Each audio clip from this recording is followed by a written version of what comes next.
Hey!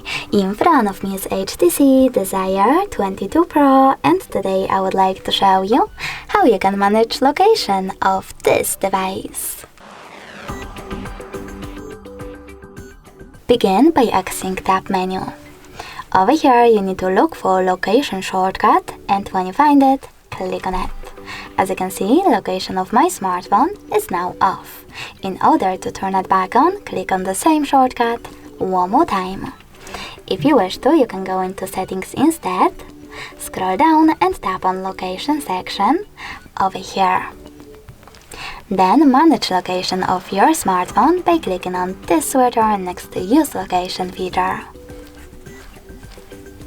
Thanks so much for watching. If you enjoyed this video, don't forget to leave a like, comment and subscribe. Bye!